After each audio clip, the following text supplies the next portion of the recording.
And we're here at the Ark live with Royal Lance, one of the unsung heroes of the Empire, who has done a multitude of things in gaming for his career.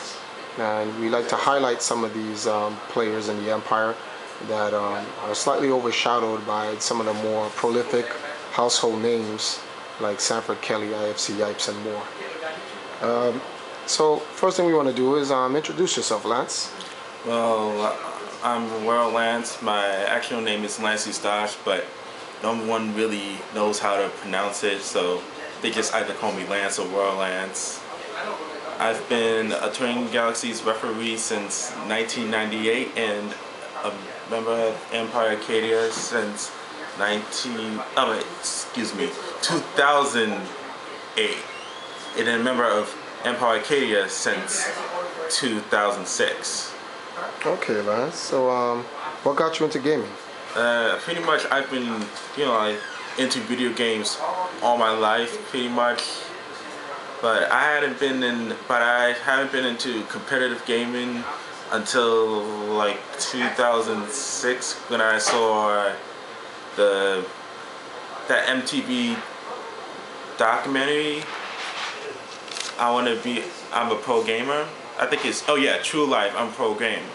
I saw that, and that was like really like caught my interest in like the gaming community. Okay. So, all right. So, as a ref for Twin Galaxies, describe your experiences. Yeah, like being as a referee for Twin Galaxies, it's pretty much as it sounds.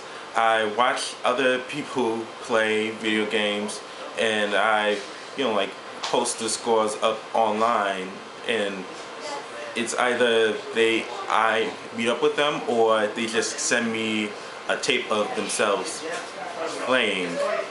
I also help set up the variations of the roles, what's an accepted tactic for a game, what's not an accepted tactic for a game, and sometimes we get asked to do certain tasks like for companies like G4, Nintendo, 2K Games, out of those things. Oh. I've also would have done the International Video Game Hall of Fame, but I was in the middle of my career. I was in the middle of a career change, so that wasn't possible for me that time. When you say career change, are you talking about gaming or just you? It was like my day job, oh, your day job. Say. All right, that's fair enough. But okay, the International Video Game Hall of Fame. Tell everybody what that's about. Well, today wanted to set up something like it in the 80s, but I guess that wasn't possible at the time in Ottumwa, Iowa.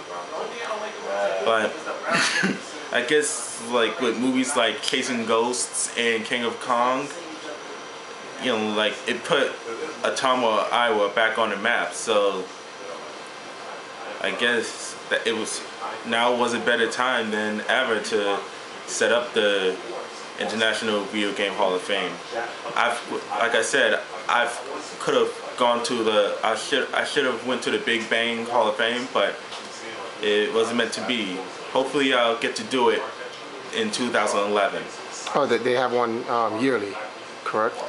Yes, I believe it's yearly. Do you know any gamers that were inducted in 2010? Let's see, Todd Rogers, who I first met in 2008 when I was going to Fun Spot with Empire Arcadia. That's one that I know of. What was that other guy who made it? I think he had the kicker record. I think it's Chris Manfield. Oh yeah, Chris Manfield. Yeah, that's him. And Eric Atkinson, who did the record for Turbo Miss Pac-Man. Yeah, he actually viewed a score of mine once. Actually, a few scores, and seemed really impressed of my play. Got like a nice email for it. And so there's some other guys that went in there like Fatality, Yeah. Ben Gold, Billy Mitchell, Steve Weeby, and so forth. Not yo. But let me ask you a question about the International Video Game Hall of Fame. How important is it to the culture of gaming that the Hall of Fame exists? It's kind of like obvious. Like, why does baseball have a Hall of Fame? Why does basketball have a Hall of Fame? Why does football have a Hall of Fame? Why does rock and roll have a Hall of Fame? All right. It's There's a fair answer. Okay. What's your next thing? The next thing for Royal Lance in terms of competitive gaming, or just gaming period? well, still have some more scores that I want to set in for myself. I'm not also a referee, but again, I'm also a gamer, and I also would like to, like attend some events, depending if my job would let me. Some of them are MagFest, FunSpot, not FunSpot 12, I believe it's, no. And the next one I think is 13. Yeah, FunSpot 13, the Screw Attack Gaming Convention, and hopefully I want to audition for WCG Ultimate Gamer 3. Hopefully that won't be too much of a problem. Speaking of Ultimate Gamer, last year, who did you think was going to win? Well, actually, last season, which was the one that just passed. I don't know.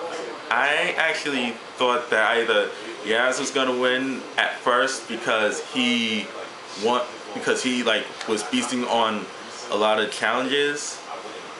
But I was really hoping that Justin Wong was going to win it because I have history with him. He was history with him, yeah. What's the history? Well, when I first met the Empire Arcade as a whole, I think it was when they were doing something for MTV. I was talking about, we was talking about Marvel too, and I kind of looked that there wasn't anyone that could do an infinite combo on me, because I saw it online and it just looked ridiculous. And Justin must have heard it, and he pretty much challenged me to play Marvel. And what was the end result? It was he infinited me crazy a few times actually. A lesson learned, and nothing's impossible. All right, thanks, Lance. It's nice to have you around. We're going to be doing a lot more highlights on a lot of other members in the Empire who deserve, some type of, spotlight sometime to let the people out there online know who they are and what they do. See you later. Thank you. All right.